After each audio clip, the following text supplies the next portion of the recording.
Good afternoon.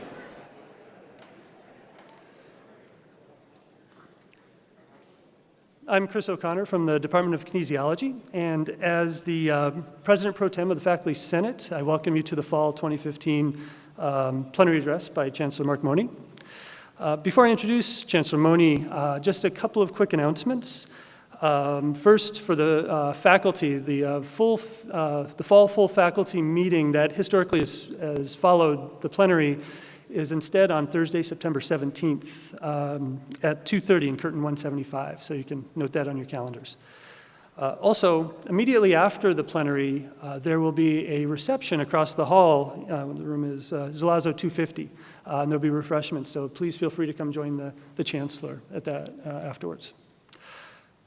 Chancellor Mone has been on the faculty at UWM for over 25 years in the Lubar School of Business. During that time, he has served 15 years as the Associate Dean for Executive Education and Business Engagement. And most recently, as many of you know, he led the strategic planning efforts on campus over the last 2 or 3 years before his appointment as the interim chancellor last fall. In addition to his academic leadership experience, Chancellor Mone's area of scholarship is organizational behavior. And over his career, he has taught many courses around managing people, communication, and team building. I imagine this experience and expertise has come in quite handy over the last 12 months, so I can only imagine. It's my pleasure to introduce Chancellor Mark Mone.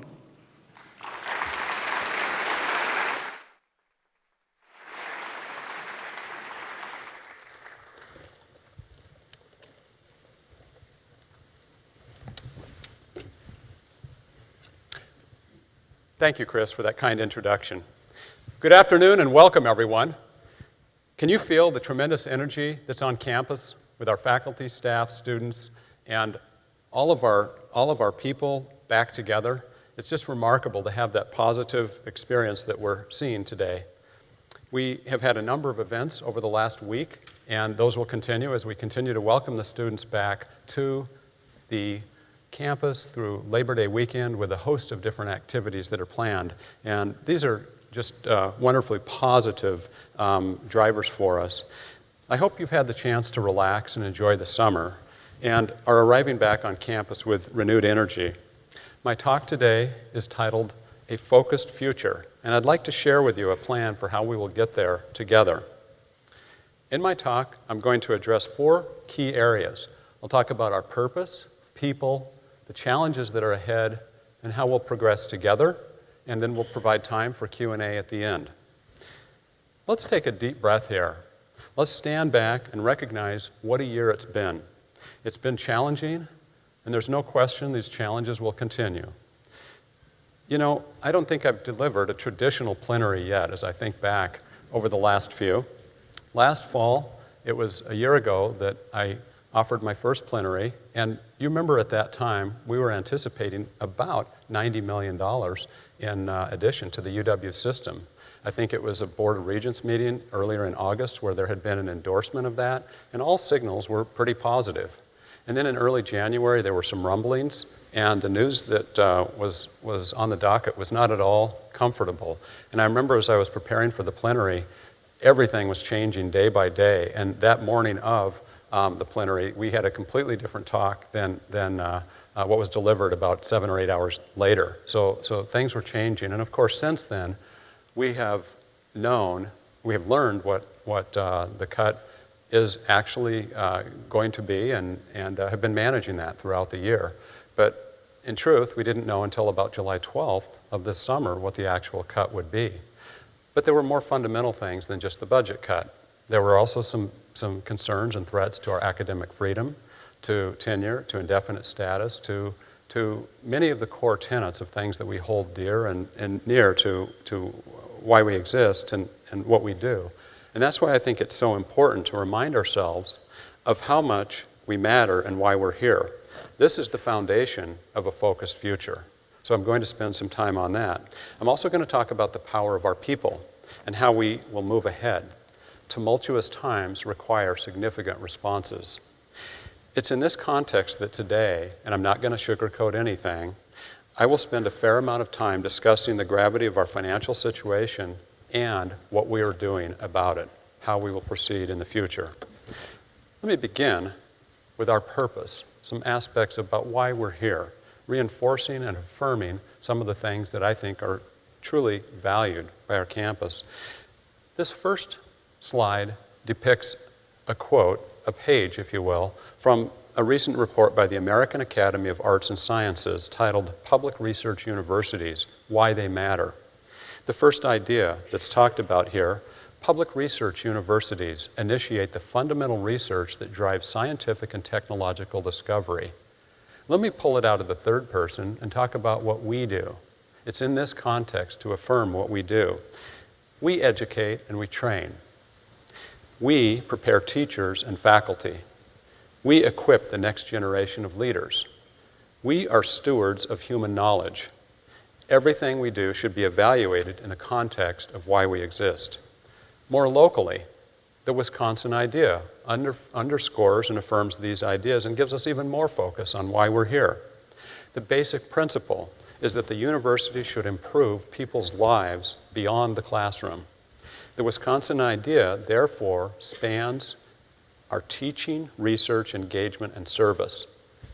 We will always champion the Wisconsin idea. A few days ago, Tom Still, he's the president of the Wisconsin Technology Council, he opined on UWM as well as others in the UW system. Here's a quote from his article. This is Tom Still on higher education, key for the state's economy. Doctoral campuses are research engines and producers of advanced degrees.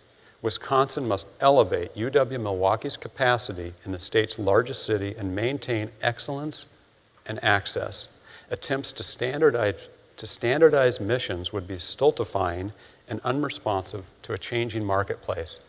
Thank you, Tom. Appreciate the plug. Exactly.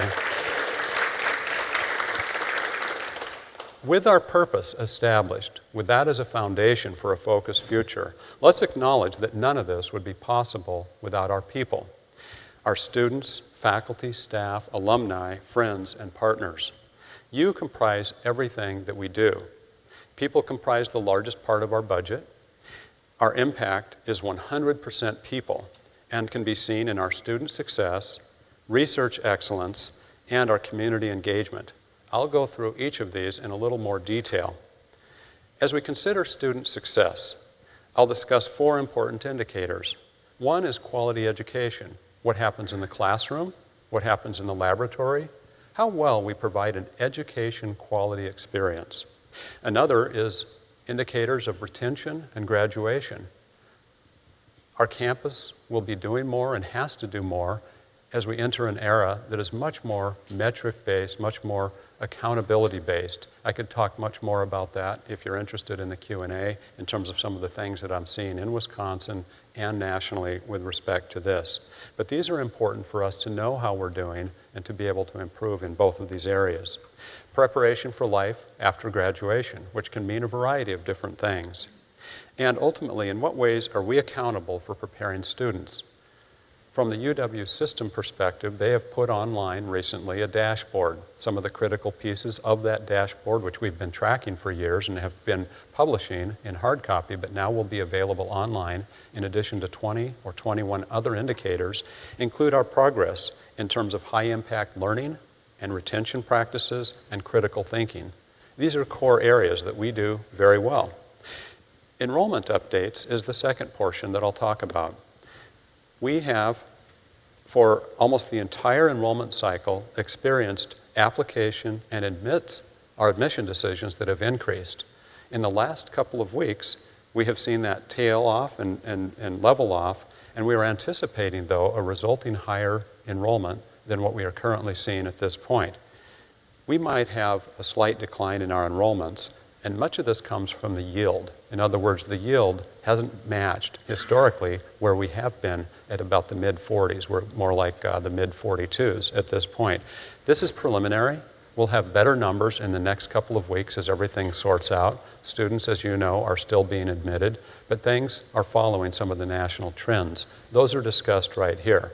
What we know, and we've been predicting this for some time, there's no growth in 18 to 24-year-olds. That's particularly relevant for UWM, which has an average student age between 25 and 26 years old. In fact, enrollments over the last year have declined 3.8% for those 24 and above. So again, we're not at that point at this date, but we may be at that. There's also declines in older student enrollments that coincide with lower unemployment rates, which we happen to be experiencing in Wisconsin, which is good news.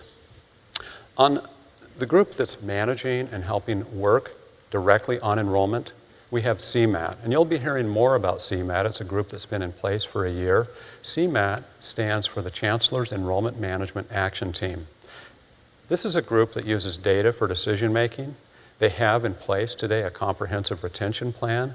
They will be working in the future on a strategic enrollment management plan, and they have work groups that are focused on scholarships and advising.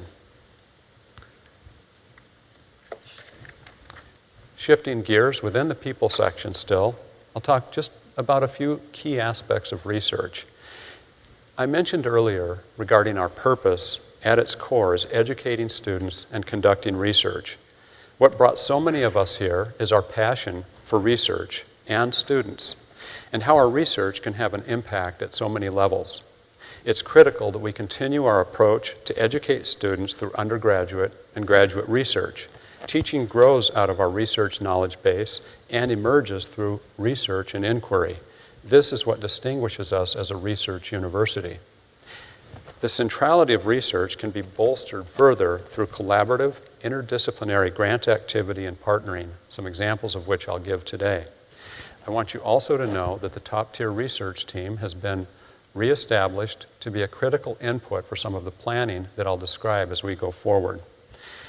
I also want to mention the Kirk, or the Kenwood Interdisciplinary Research Center, in the context of research. This new building addresses some of UWM's most urgent STEM academic and research needs. STEM, as you know, stands for science, technology, engineering, and mathematics.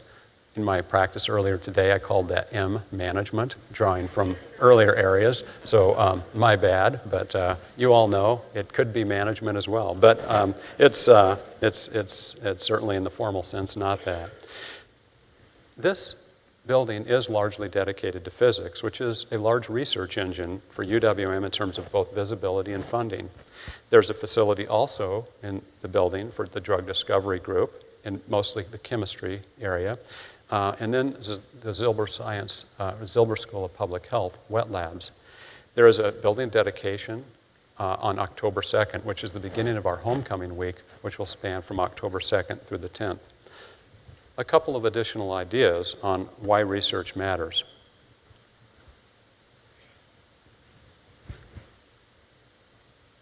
Looks like I'm locked up here.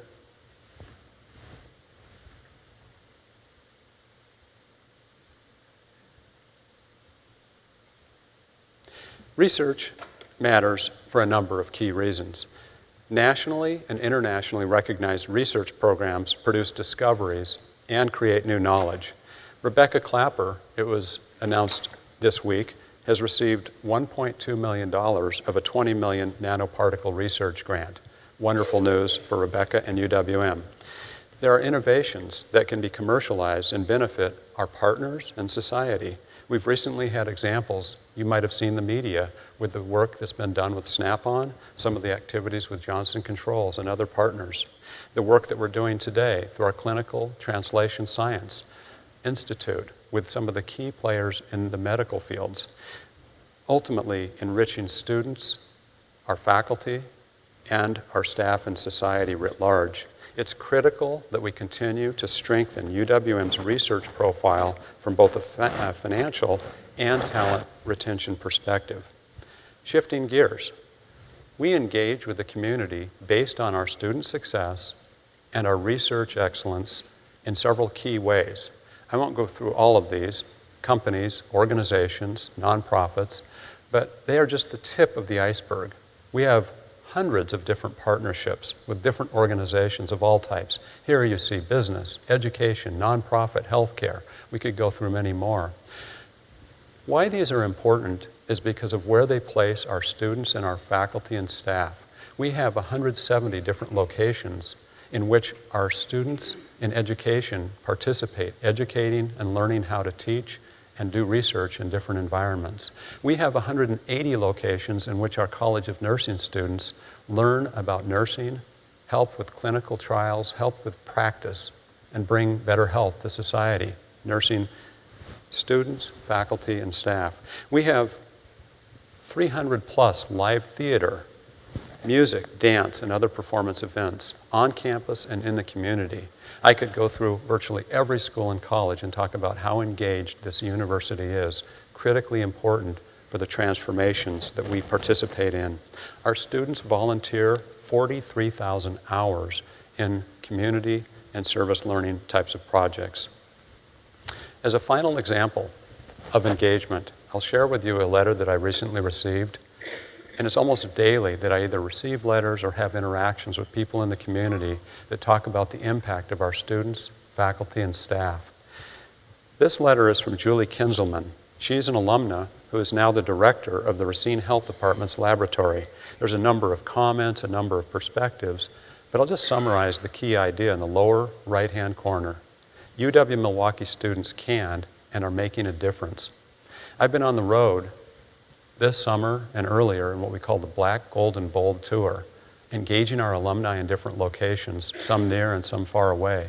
I give examples of the impact of our students, things like this, and it's just remarkable how many stories I hear back.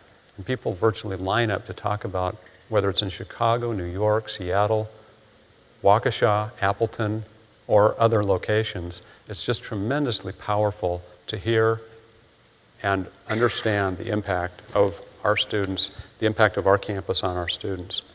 As I turn the corner on this people section, I think this is a useful slide and useful content to reflect on the type of support that underscores all of the areas that I've just gone through in terms of our work and impact on students, our research and community engagement.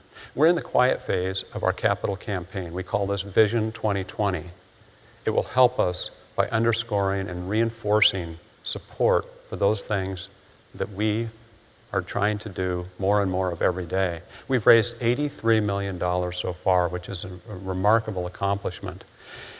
There are 3 pillars that are supported, as you can see, in terms of the work that our students are doing, especially through scholarships and fellowships, the support for faculty and their research, and support for collaborative innovators. Reflects positively on all that we're doing.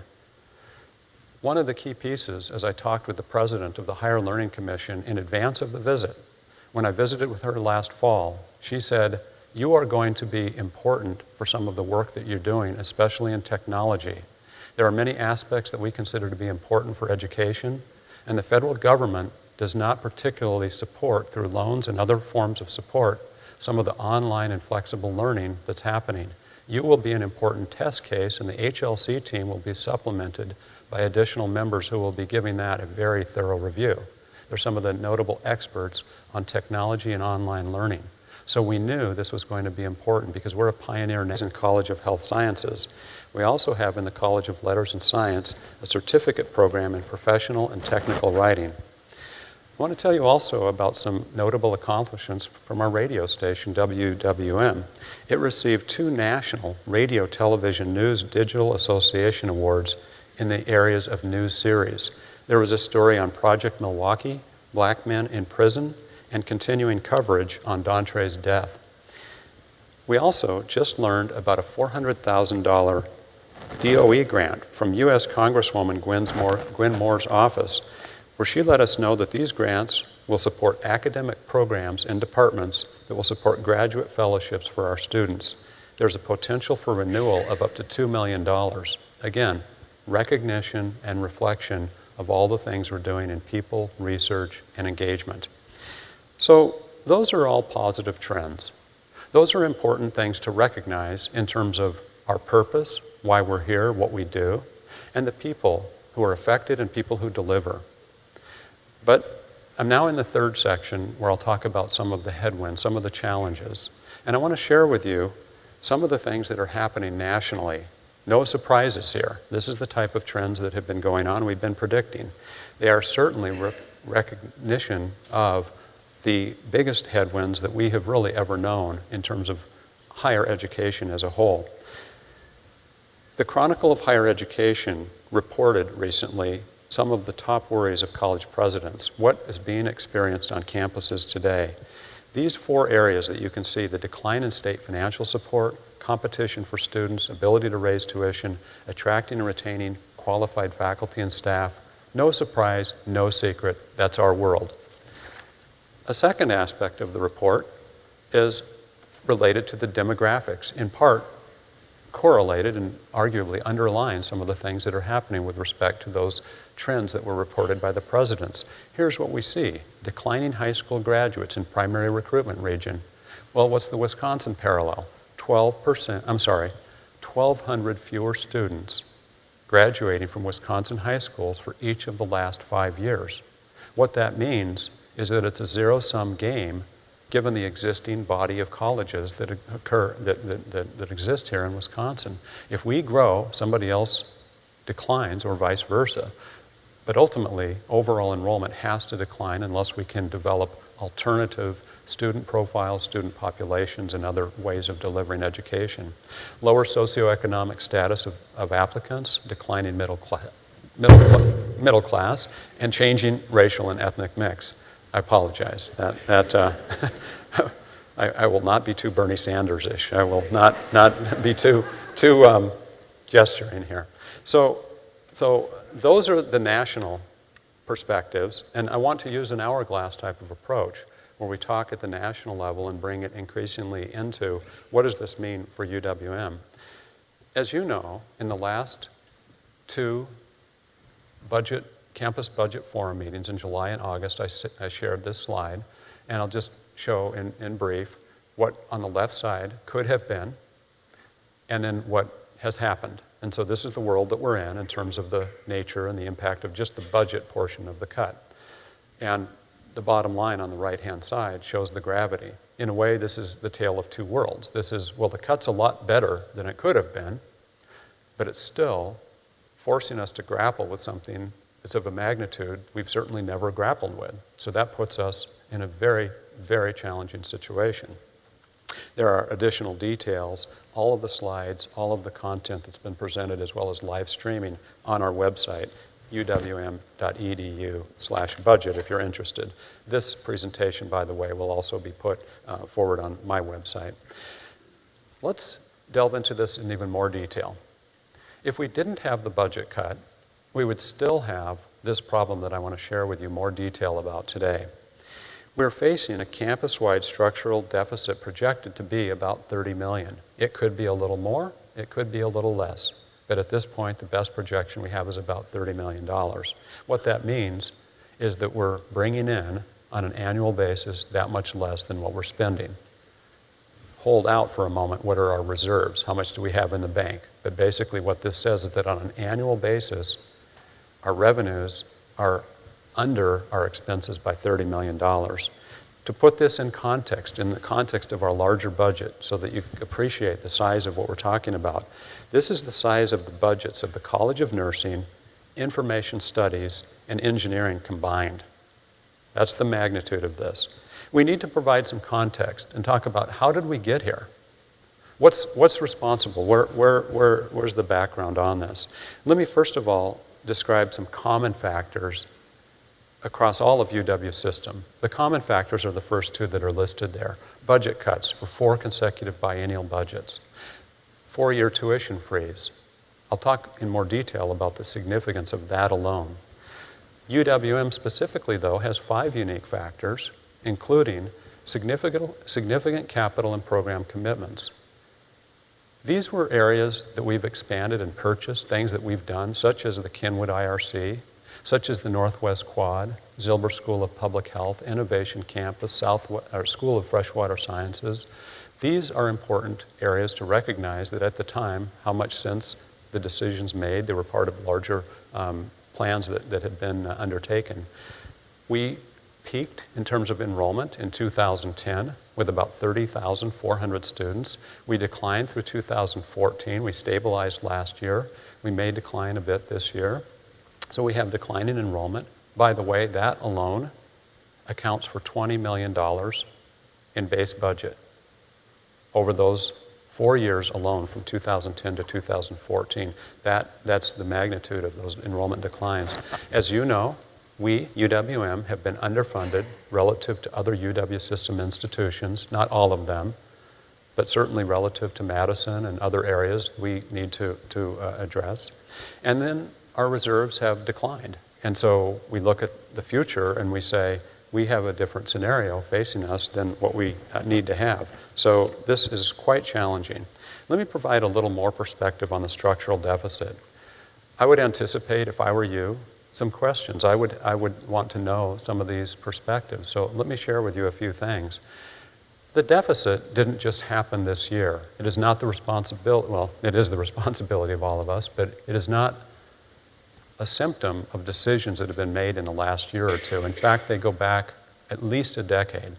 And why I say that is that there were decisions around the Milwaukee Initiative and commitments that were made during previous governor, previous campus administration that were collectively committed to in terms of the state, the community, donors, and UWM that said, we are going to go into these different areas and make a difference. And we are. And we must continue with those areas. They're critical to the future of our campus, our students, the region, and beyond. The rationale at the time was very sound. In fact, new revenue was and still is anticipated in many of those areas. They're the right thing to have done. But we had this perfect storm of events. The tuition freeze. Let me talk just for a moment about that. From 2003 through 2012, we had an average of 6.8% tuition increase. If we had half of that, if we had less than half of that over the last 4 years, 3%, not even half of the 6.8, we would have a $30 million base operating budget increase over where we are today. That alone is a significant factor. If you want to know, well, how did the structural deficit get here? It didn't happen overnight. This is something that was a function of a set of decisions and events that have occurred. So that alone is significant, the tuition freeze.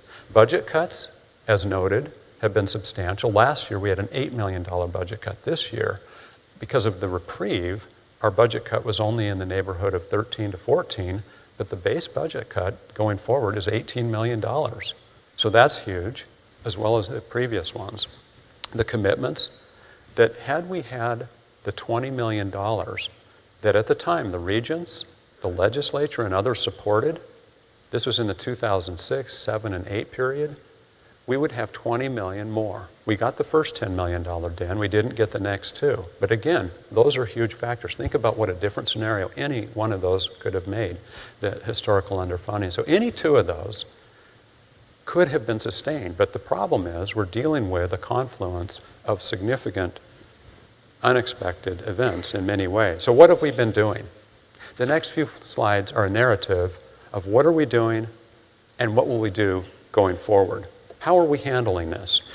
Upon learning of the potential budget cuts, we have worked with a series of groups, and I'll talk through those and share some slides that describe how they work, around cost containment that remain in place today. We're hiring only necessary positions. We are putting a hold on out-of-state travel with exceptions for grant and gift-funded travel, and that for research and academic purposes.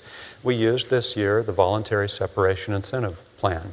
We're in the process of addressing a number of other steps that will be taken. Our budget activities, in terms of the work and where it's happening, encompass a lot of different activities. I won't go through all of these, but I'd draw your attention to the bottom line. And many of you probably see yourself, by the way, in these different activities, know the types of things that we're involved with. We've had almost 250 meetings, including the work in the spring and through the summer, that have been to plan, to make decisions, to communicate, to advocate, to do a number of things to help manage through these.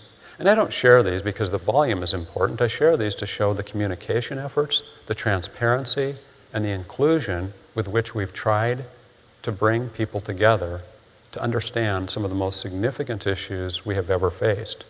I think it is important to stress again that while we're really dealing with a budget cut, and that's what a lot of this is responsive to, there are larger, deeper, ongoing issues that also need to be addressed, namely the structural deficit.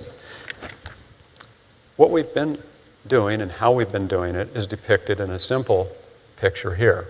I will build on this picture. It'll get a little more complex as I go through these. So this is foundational. We have formed early this year, and even though we didn't know what the budget cut was going to be, we had to start planning. It would have been irresponsible not to, given the size of a proposed $300 million cut. The Budget Planning Task Force and the Budget Communication Task Force were formed early in 2015, and they work in collaboration with the Budget Model Working Group that's been in place for 2 years. That group will be using this year for input, for piloting ideas to be put in place in fiscal 2016. This work has been guided by the strategic directions. We've continued to try to focus as we look at this on our priorities around student success, research excellence, community engagement, our culture and climate, our visibility, brand, and image. Let me depict these a little bit differently. You can see what we have here is simply taking the same groups and arraying our strategic directions on those. So I have to tell you, this is a good start, but it isn't enough. We have managed this year's cuts, and we have plans in place for how we would address just the budget cuts for next year through the work that's happening with these groups in conjunction with our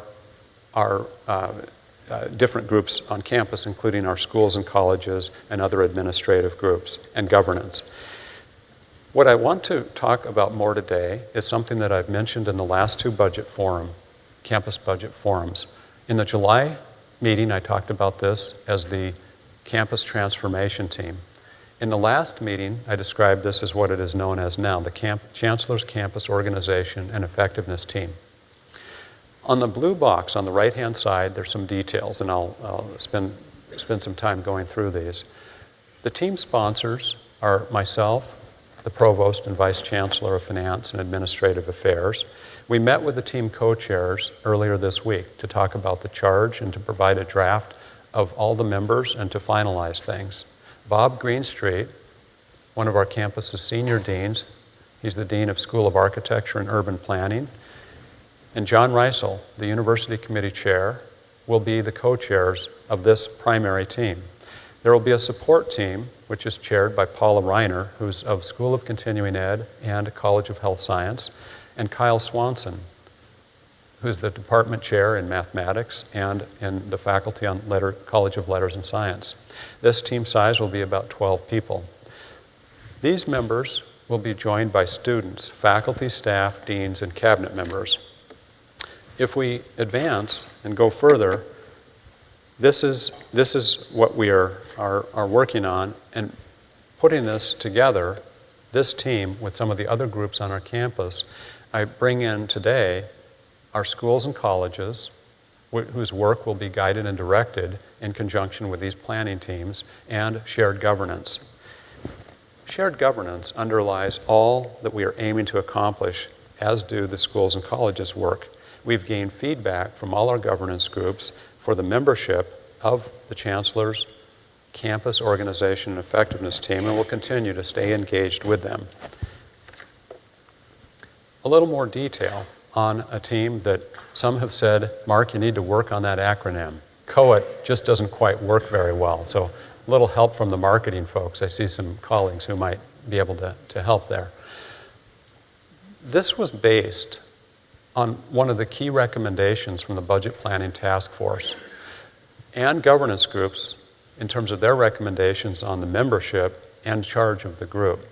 The charge specifically is to develop recommendations and a plan that will improve the organization and effectiveness of our campus to do these 3 things: propose meaningful, large-scale efficiencies, consolidation of organizational units, and outline other improvements or priorities. Their initial task is to recommend a process for campus engagement. Why is that so critical? By early October, to be able to share with the campus a plan for how everybody will be engaged and inclusion will be a high priority. Because there's no way that we could construct a team that has a small enough group to be able to meet regularly and make some of the necessary recommendations, drawing from others, and be supported by a team of 12 people that collectively, those 27 represent every stakeholder on and off our campus. It simply wouldn't be possible. We have 5,300 employees, 27 to 28,000 students. We simply couldn't have a group that has representation from every sector and still work effectively. But this group, through their plan, will develop a way that we can bring forward the ideas, the best and the brightest ideas that we have. So these are the things that we have to work on to ultimately better serve our students, southeastern Wisconsin and beyond. Let me answer one other question that might be in mind. Why do we really need this group? Most of the current planning of existing groups is narrow, relatively speaking. It's got a 1 to 2 year time frame, and it is not looking campus-wide. It's focused oftentimes within schools and drawing from the planning within schools, college, and support or administrative units. We really need, in the context of the challenges facing our campus, larger transformation to meet the substantial challenges and meet our strategic objectives. Let's stand back and think about where this campus has been going for the last several years prior to this last fall. Again, remember, we were looking at a $90 million increase. That was going to translate in at our 13% into substantial increases, and we were hoping that we would have a reprieve from the budget or the tuition freeze that had been in place. There were some very good indicators of positive progress. It was a very different scenario. Today, we don't have that, and all those other factors have combined to create a significant challenge. And we need to stand back and say, at the burn rate, or at the rate of our structural deficit, we had a $90 million reserve as recently as a year to a year and a half ago. Today, we have $61 million. At a structural deficit rate of $30 million, we have about 2 years before the lines cross. That's the challenge that we're facing. So how do we position ourselves? And that's what this third point is about. How do we best draw from the ideas that are here, the best minds, the best ideas to position UWM for future campus success and meet our strategic objectives of keeping our priorities intact. So this team embraces the existing budget planning and shared governance and will operate with urgency. I'm asking for October to have a plan for how we will move forward, and by February to have some recommendations that I will evaluate at that point and share with the campus. So, moving ahead, how do we move ahead in light of the challenges that we face? Let me first remember, and ask us all to first remember, the size and magnitude of this remarkable enterprise we call UW-Milwaukee. Given our core education, research, and engagement roles, we matter more than ever. This is why it's so critical that we preserve tenure and shared governance and support our academic and university staff. Our people, our students, faculty, and staff make things happen. I need to fight as strongly as possible to protect tenure, shared governance, and support indefinite status and other policies that are crucial to the value of our employees. Let me develop these ideas that you see in front of you a little bit more. There are some brief updates on the collaborative work that we're doing to move us ahead. First, the Tenure Policy Task Force was created in anticipation of needing a Board of Regents policy on tenure. This is a UW system tenure policy task force. The final budget changed the statutes and regulations on tenure and layoff, so a Board of Regent policy is needed. For now, tenure policies exist in the Board of Regent policy, which includes the exact wording from the previous statutory language. UW-Milwaukee has 2 representatives on this task force, Rob Smith from History and Christine Serreris from the Chemistry and Biochemistry departments. Their first meeting was held on August 20th, 2015. I received today an update from that meeting, and I'd be happy to share it with you. This is written by one of the chancellors on his blog post that I just received today, Jim Schmidt from Eau Claire. During the Q&A, if you're interested, he gives some specifics and some reports on this. The goal of this task force was to have policies and practices that are consistent with the AAUP. In light of the challenges that have arisen with tenure, AAUP chapter has emerged on campus. This was formed this summer. I look forward to working with them and establishing shared governance and established shared governance groups on these issues. Our campus must strive to comport with AAU principles and policies. It's also important for you to know that the UW System Tenure Policy Task Force is working closely with the AAUP as well. I'm also working together with academic staff governance and UW System on indefinite status and other issues of importance to our academic staff. I continue to meet with our university staff and welcome all the participation of our governance groups. Beyond those foundational areas for how we move ahead, there are further examples that I'd like to mention in passing, not in great detail, but tell you a few examples of the great things that are going on. There was this summer, by support of the Provost Office, an academic staff development retreat. The members who attended that retreat formed a group called Panthers for Positive Change. I joined this group for a while to offer my comments and perspectives and talk a little bit about what they're learning and reinforce that if I could. And they came up with this idea to talk about ways in which they can improve the campus climate and culture through discussion, not just with other academic staff, but to engage the faculty and university staff and to have collaborative discussions. And they asked for more support and more type of individuals to be able to attend that. The provost and I have discussed this and find that this is a very important and very instrumental thing to continue to support. Solution Central is an initiative that we have put forward to promote things, solutions, ideas that will address educational attainment and achievement gap in Milwaukee. We've got some initial funding from the UW system that was just confirmed in the last few weeks for $300,000 that will be matched, depending on the outcomes, by another $300,000 from UW system. We have been bringing together individuals on our campus around what we're calling the Social Compact, modeled on the Campus Compact nationally. This is to look at and focus some of our efforts on this campus around social justice, social entrepreneurship, and equity issues. Another activity that has really picked up a lot of steam and momentum is what we call M Cubed. M Cubed is a collaboration between UW-Milwaukee, Milwaukee Area Technical College, and Milwaukee Public Schools to prepare K-12 students for post-secondary education and jobs. In a nutshell, it's a pipeline that will bring more students into higher education, but more fundamentally, we're working together on graduation for MPS as a foundation to support MATC and UWM ultimately, but all institutions of higher education, and more importantly, this region to help with that. Bradley Tech is simply one manifestation of the work that M Cubed is doing together.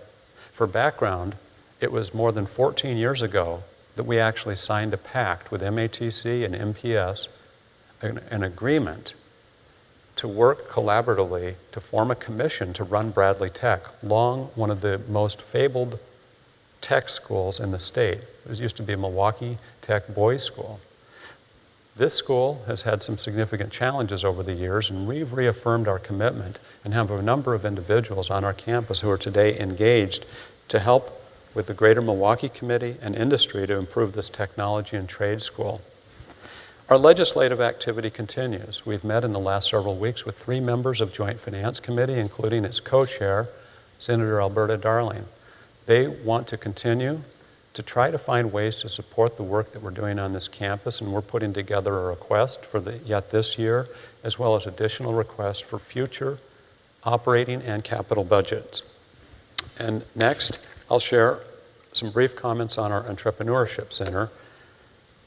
which will wrap up our talk on progressing together. This summer, we announced a gift from Shell and Marianne Lubar, equaling their earlier $10 million gift, to establish the Lubar Center for Entrepreneurship as well as a campus welcome center. This gift is representing something that is new and unprecedented in the context of having a $10 million match for the building portion, which is estimated today to be at around $8 million.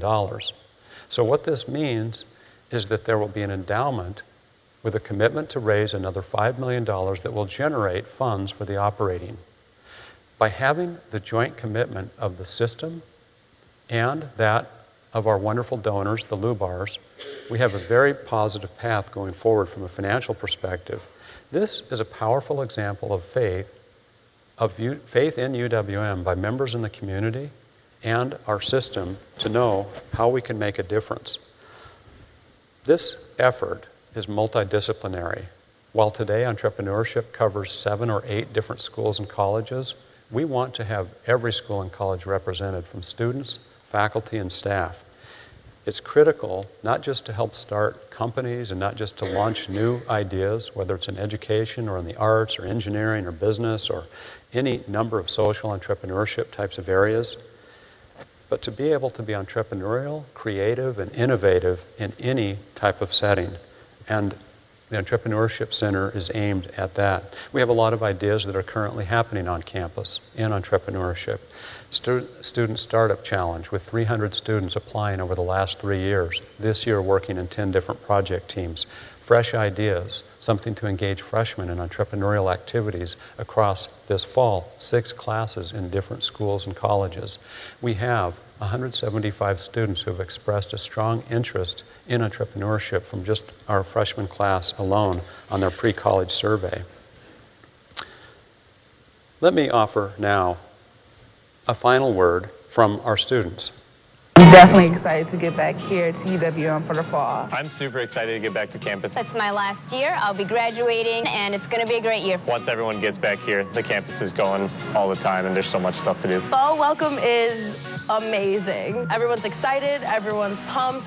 We're all here and going to events with each other and making new friends. It's really a time for our new students and our returning students to get acclimated back to campus, and you really get to make meaningful social connections.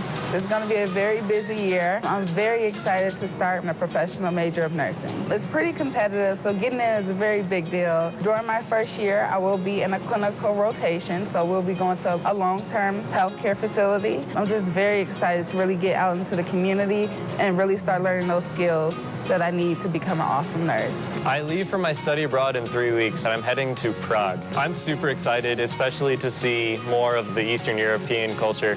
I've always had that wanderlust and just wanted to explore. It's just really cool to see what people think and how they act and live over there, and how I can kind of relate it back to my major. I'm really excited to get back into the whole filmmaking process. So I got an internship here with the media department, and I kind of go to the games and I film them, or I pick the highlights for them. It's a really good opportunity for me to get hands-on work with equipment and with microphones. I'm pretty much going to be at every UWM game now, because if I'm not going to be cheering at the game, I'll probably be filming it.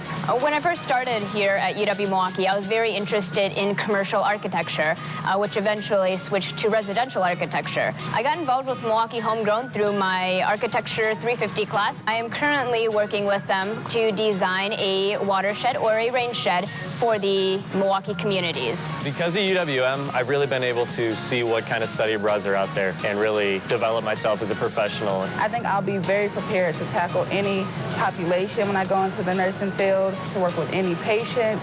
I really found an interest and a love for working with communities, and especially those who are underserved. Everyone here, all the faculty, all the students are waiting for me to succeed and are going to be with me every step of the way. I am so Panther proud, and I literally bleed black and gold.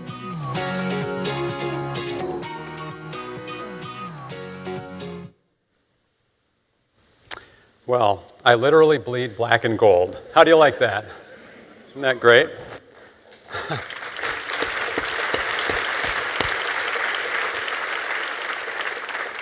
I was over in the park last night and I saw a person say on their shirt, I bleed green and gold. They were a Green Bay Packers shirt. And I said, our students beat you. So it's good. So these students, and all of our students, faculty, staff, alumni, and partners, are the driving force of why I'm energized to be here. And at our core, our students are the reason we are all here, and that gives us focus. I couldn't be more proud. Let me briefly recap the key points that I've tried to make today in this plenary. I've reaffirmed our central purpose, which is around education, research, and engagement. I've underscored our people, the students, faculty, and staff role in delivering those areas, explained the significance of the challenges in front of us, and described the details on our plan for moving ahead. Chancellor's campus organization and effectiveness team, the budget planning, the importance of shared governance, our schools and colleges, putting forward tenure, working with the AAUP and all our groups. I've also shared many positive features going forward of this important campus and our work together. I want to thank you for your service and commitment. I ask for your help, for your patience, and your understanding that none of us asked for or created this fiscal and political scenario. But we have to manage it, and we will. I need and I value your help. And with 5,300 people that work here and over 27,000 students, this is a tall order. I appreciate you being here and listening today, and I'm happy to take any questions you might have. Thanks.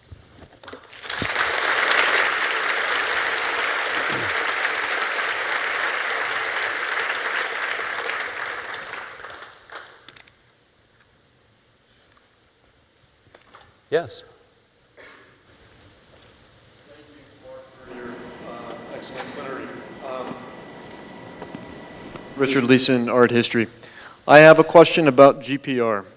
It seems like GPR is being discussed more lately. I noticed that you touched upon it at the last budget meeting closer to the end of this summer. And you just mentioned that you're going to be meeting with Alberta Darling, members of the Joint Finance Committee. It sounded like to discuss allocations. Can you tell us a little bit more about what is being done to address the historic, I think, disproportionate allotment of funds to UWM? And I say that not asking that I think that we should be funded such that it damages or hurts the other institutions that are part of the UW system, but because it seems as we are such a powerful generator of learning and employment in the state of Wisconsin that we should be treated a little bit more fairly. Well, first, I couldn't agree with you more.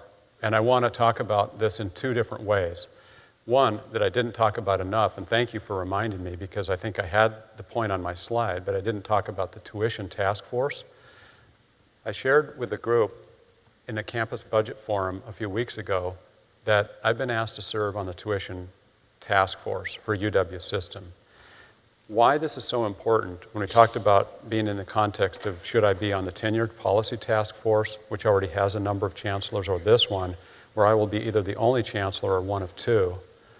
This is critically important because Regent Tim Higgins is the chair of this, and one of the areas that will be explored is exactly this issue, the funding allocation model.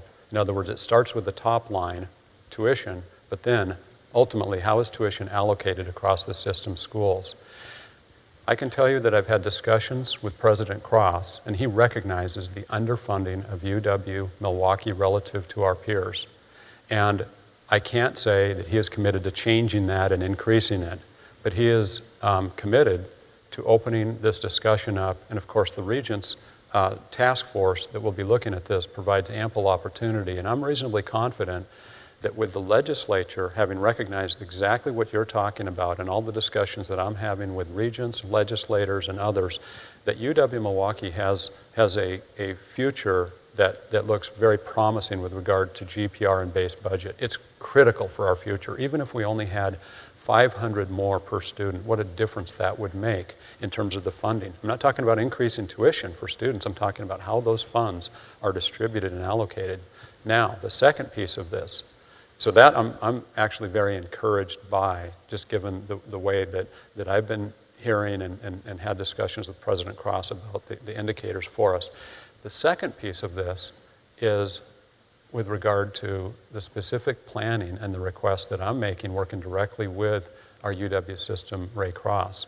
When I had my annual evaluation meeting midsummer with him, and we talked about the ideal operating budget for UW-Milwaukee, and I made the case for us to have a $30 to $50 million increase in base budget, he challenged me to put together a model and a plan for how we will achieve the ideal that we need to have with regard to our operating budget. And in part of that is the big request that I'm making for the funding allocation model to be changed specifically to support that.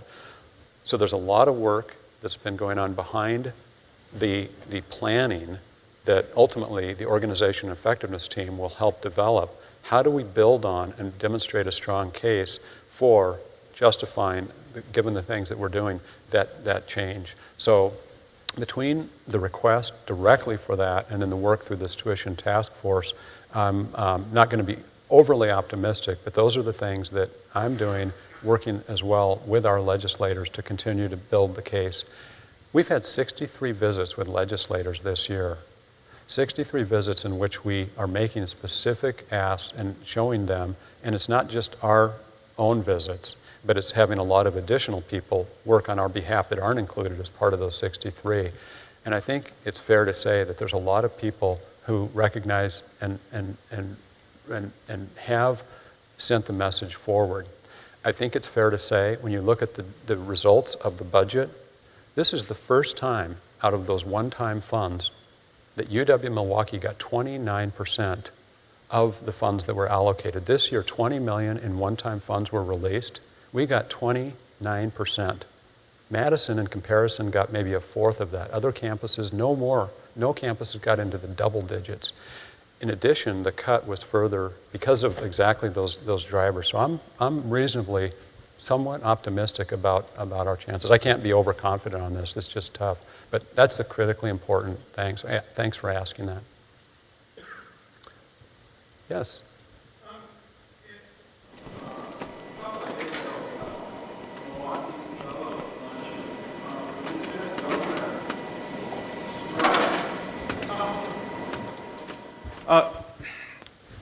At the Milwaukee Fellows Luncheon on Tuesday, the Lieutenant Governor stressed MACT, the technical colleges, as a primary solution to workforce issues. I'm cheered by the M3 effort that you described, but I still think it may be that the technical colleges are a threat to four-year colleges, doctoral universities such as University of Wisconsin-Milwaukee. And I just wonder how, if that figures into the thinking that you have, do you see it as a problem or what? Do you mean a threat because of the funding that may be accrued, that may divert funding? Students going there. Let me share with you, clearly, if it were only there and it were just technical colleges and they stopped with terminal degrees, that could be a threat. But a couple thoughts that have occurred to us as we've been very much involved with this.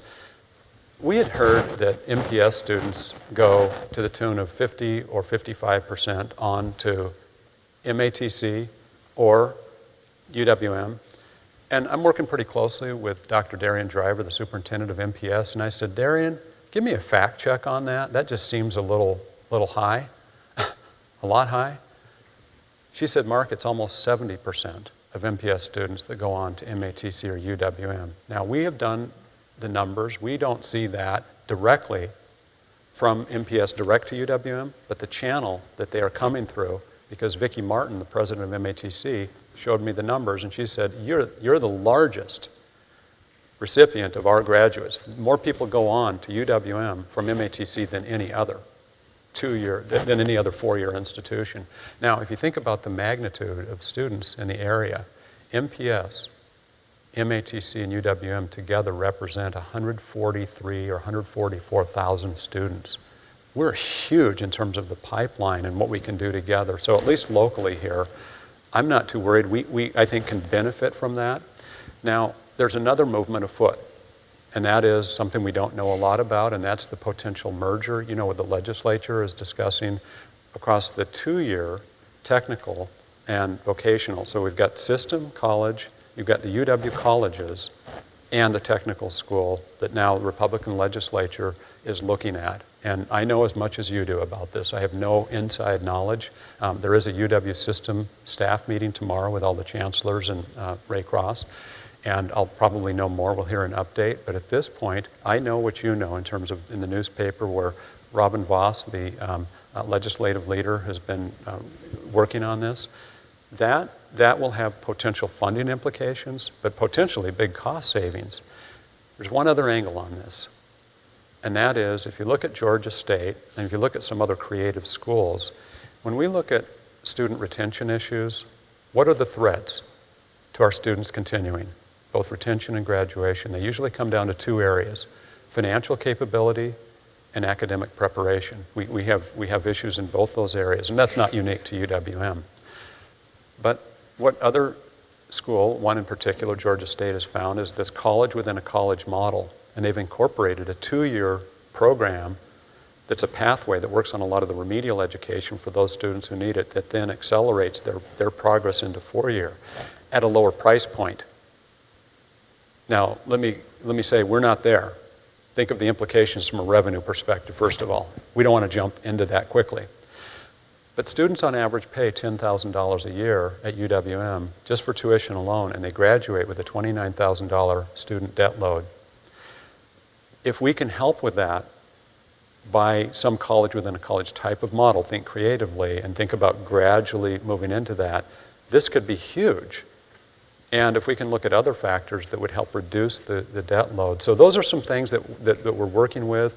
And one of the big pieces of this, and where we're looking at support, is through scholarships and financial support from large foundations. So that's part of our planning with respect to M-Cubed, and the support is to help with that pipeline. Yes? That's very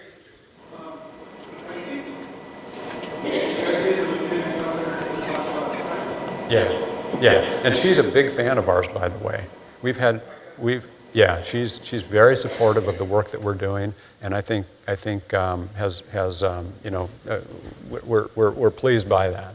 We need all the help we can get, Republican, Democratic, across the whole legislative body. By the way, one of the things that we are working on specifically and deliberately is going to every legislative leader and talking, especially outside of the Milwaukee, southeastern Wisconsin region, and really getting the outstate support. That's got to be critical because we drive the state. Sheila Harsdorf up in the northwestern part, she's the leader of the higher education caucus and the group within the legislature. She asked me, and I apologize if I've said this before, I know some of you have probably heard this, but she asked me, how can we get Milwaukee to become like the Twin Cities and really help the state grow? I said, UWM. Support UWM. And I can go to every legislative leader. Thank you.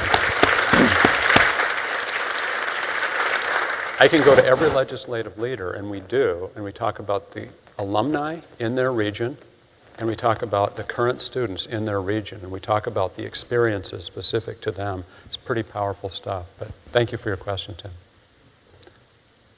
Yes, sir. Thank you, Chancellor Mone. I'm Jamie Harris, Urban Studies. I just have a few prepared comments and a request I'd like to make. I don't want this to be something of a downer, but this is a very challenging time for everyone on campus. And I think sadly this has become really the new normal. There's a lot of anxiety and uncertainty and fear about what the future holds. I do want to thank you for your public comments and commitment to shared governance and tenure and indefinite status and fighting for UWM. But as was stated in the last budget meeting, due to this budget, there's going to be a number of people let go on the order of perhaps 200 to 300. And we know that there's a good deal of restructuring and budget cutting that's going on through all these different committees that you discussed. And so one of the requests that I'd like to make, and this is really part of the newly formed AAU chapter on campus, which is representing faculty, academic staff, and graduate students at UWM, is to make retaining personnel one of the highest priorities. As you said, we didn't ask for this. It's not because we're not a lean university. It's not because the work we do isn't powerful and wonderful and making a strong impact in Milwaukee. It's really part of downsizing the state university system. But with that said, clearly this budget is huge and people will have to go. So to commit to that, to making that really the very last resort, and then related to that, when people are let go, as this goes forward with campus restructuring and budget cuts, that both the administration and individual departments treat those terminations as layoffs, not as non-renewals. And this is really important because, as you know, layoff entitles an employee to a whole set of rights and benefits, such as reassignment that's possible, later recall if a position opens up, and of course, access to unemployment insurance benefits. And so I think as UWM is striving to be a best place to work, that this is really the only ethical position that the university can take regarding these budget cut-induced terminations. So we ask you today to commit to these principles and to pledge to follow existing UWM policy on layoffs. Thank you. Okay, thank you. So certainly there's no question about the importance and priority of people, and we're going to do everything we can to preserve all our positions that we possibly can. I think, as you can appreciate from the magnitude of the situation, and you've acknowledged, as we go through the position evaluations, as we look at the structure, as we look at department by department where we're at, we will be in a challenging situation with people being the majority of our budget in terms of the largest single factor. So we may well have to go into layoffs or non-renewals. I'm working very closely with the Academic Staff Committee today on this issue, and we're meeting. In fact, Vice Chancellor Van Harpen and our Provost Britz, myself, are meeting with 5 members of the academic staff. I don't know if we have that meeting next week. I think it's set up for next week, where we're discussing and continuing our discussion exactly around those issues. It's rather complicated, and it can't be binary. I want to find a middle ground. Very importantly, to your point about the retention and doing everything we can to preserve employment for our employees, what we're trying to do is put in place a program that would give people all of the conditions, everything associated with what a layoff provides in terms of employment opportunities in any number of areas across UWM, to try to find ways that we can preserve the talent, the great people that we've got. But I can't say today that we will just unilaterally go with layoff. There's some issues that are involved that make it rather difficult to do that offhand to do that. Yes, hi, hey, up there, sorry.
Sure. So there's really two issues. One is with regard to the comments and mechanisms for engaging the campus, whether it's with the organization and effectiveness team or whether it's with our current budget issues and how do we get input to those groups. I want to remind everybody that on the Budget Planning Task Force website, there is a place for suggestions and recommendations and questions. And we have been fielding those routinely. And we've been building and bringing a lot of those suggestions forward, and many of them have been incorporated as the group has been planning. I want to build well beyond that with the organization and effectiveness team. And that's why it's such an important mandate to develop a plan by early October that I will share with the campus. And this plan will be something that we will look at and say, is this a plan that does exactly what you're requesting, Gene? Make sure that it's more than a listening session. Make sure that it's more than a website. How do we specifically engage the different groups on our campus to make sure there is inclusion as we go down that path? On your second point about the Best Place to Work committee, that when I had been leading it and moved into the interim chancellor role, I still hung on to that for a short while and then asked one of our colleagues, Professor Ramala Singh. She had been the interim point person in terms of the chancellor's designee for Best Place to Work. This summer, we had a retreat that had governance group representatives and the chancellor's cabinet. This is the expanded cabinet retreat. And we had what we call Panther teams. And we looked at every one of the strategic initiatives and we said, what's happening in each of these areas and what's a short-term recommendation and plan for what we need to do to move the needle? Where should this be owned? It was determined by this group that BP2W, or Best Place to Work, first of all, the name. You tell me how many people like the name Best Place to Work for the climate team? I don't see a lot of hands, right? So right away, we know that name is a challenge and the whole underlying premise needs to be re-examined. So we have a group that is working on that that's comprised of cabinet and governance members that by the deadline, Sue, help me out, September 11th, there will be a concrete plan for what should be the key goals, where should this reside, how should it continue. And by the way, across the 5 areas, the Panther teams, let me just give you a quick recap. With respect to student success, you know who should own that. We don't need to create another team or group. This is CMAT. This is the Chancellor's Enrollment Management Action Team. On research, what we have done is we've reestablished the top-tier research university team that will continue their work. Mark Harris has brought those together, our Vice Provost for Research, Interim Vice Provost Mark, has been bringing that group together, and we have virtually everybody engaged in bringing that forward. That will be a critical input for the work that we do on organization and effectiveness. With respect to community engagement and partnerships, we have a group that's working on that's doing a short-term focus team. Best Place to Work has a team on that, and then visibility, brand, and image, a team. So some of those teams are long-term and ongoing, and some of those teams are short, focused, and discrete, and will disband after we determine where this goes. So a little larger than just BP2W, but that's the future of where we're at with that.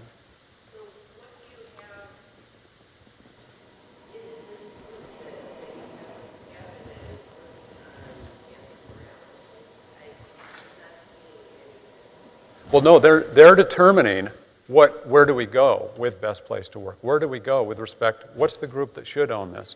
Philosophically, there are some who would say this really should be owned at the school and college level. Do we need a central group that's working on this? Where should it, where is it managed? What are the types of resources that are involved with it? Who should be on it? So this group is identifying what's the plan for going forward. Okay? Okay.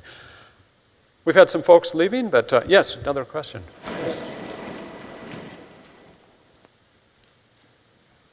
Hi, I'm Nick Fleischer. I teach in the linguistics department, and I'm also affiliated with the AAUP chapter that was created here this summer. I appreciate you acknowledging the creation of the chapter.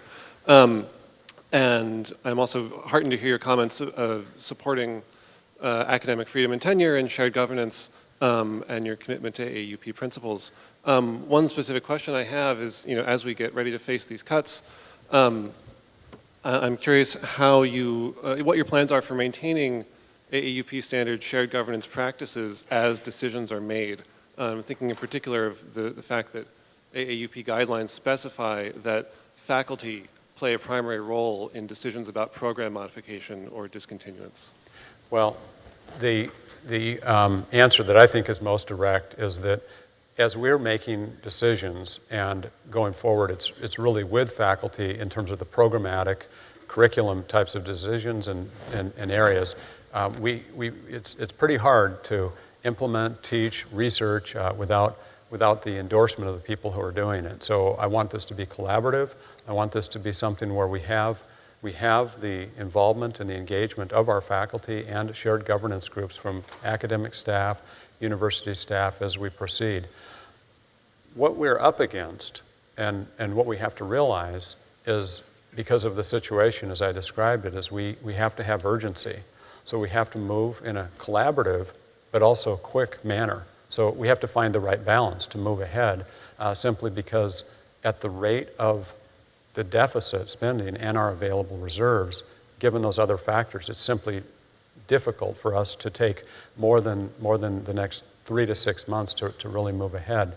But I don't see, when we get through this, the organization and effectiveness team at a certain point, whether it's in 3 months or 6 months, saying, well, AAUP and shared governance and academic freedom and all the tenets that we're talking about today going away. In fact, Rachel Ida Buff, professor in history, is on the Chancellor's campus organization and effectiveness team. I believe she's the president of the chapter. So that will help tremendously, I believe, with respect to that. Okay.